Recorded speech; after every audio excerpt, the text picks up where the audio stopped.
So eto na nga po mga sir, Gilas update po muli tayo ngayon, pero bago po tayo magsimula, hihiling lamang po ako ng isang like bilang suporta na rin po sa ating YouTube channel.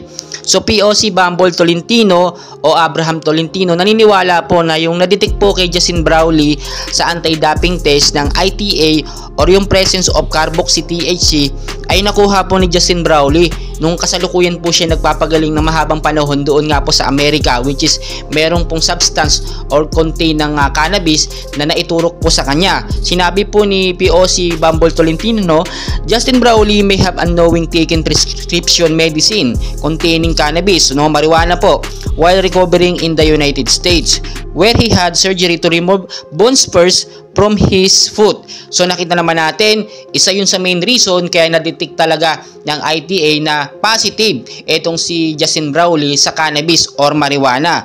Ayon na rin po sa sinabi ng SBP, no, si Justin Brownlee daw ay talagang mahabang panahon na nagpagaling sa Amerika, sa United States. So talagang may posibilidad kasi itong cannabis po na ito o yung marijuana ay legal naman po talaga sa Amerika, sa Thailand at sa iba't ibang mga bansa. Ginagamit na po yan bilang medication or gamot sa mga sakit, sa mga karamdaman.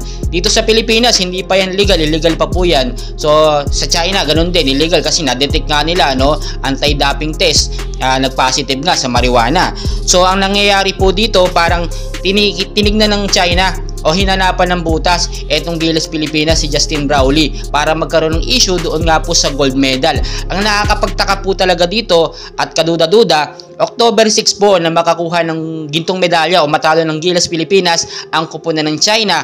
Tapos October 7 pa nagkaroon ng anti-doping test. Ibig sabihin parang hindi kumpiyansa, no, hindi talaga pumapayag yung China na makagintong medalya tayo dahil ginagawa nila ng paraan. Talagang naging main issue yan sa China. Kahit nga itong si Yao Ming, no, talagang masama ang loob sa pagkakatalo ng China sa Gilas Pilipinas dahil hindi man lang sila nakabawi. So nakita natin doon parang pananabotahe sa Gilas Pilipinas kay Justin Brownlee.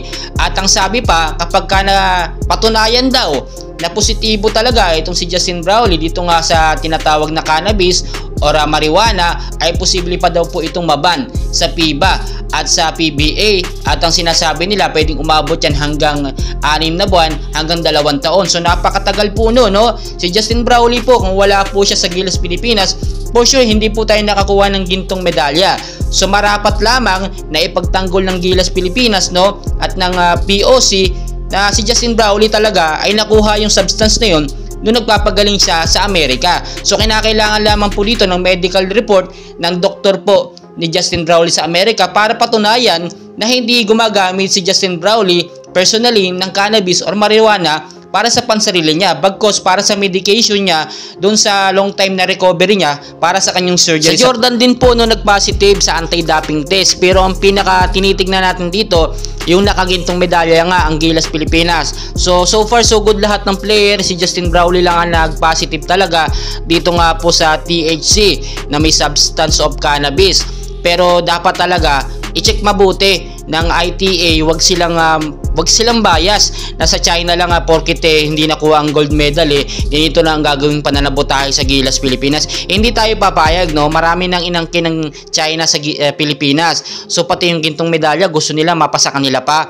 Nilinaw po yan ni Bumble Tolentino na mananatili sa atin ang gintong medalya at hindi po yan makukuha ng China. Talagang malinaw na malinaw sa buong sabayanan, no, sa buong Pilipinas, sa buong mga bansa na tayo ang nanalo kontra sa kupunan ng China. So kahit mag-positive itong si Justin Brownlee, kahit makuha ng China ang gintong medalya, mananatili sa atin yung pagkapanalo at pusong gintong medalya na ating nadala dito nga po sa Asian Games. So patuloy ko po kayong i-update, and please huwag niyo pong kalimutan mag-like and subscribe sa ating YouTube channel. Maraming salamat po.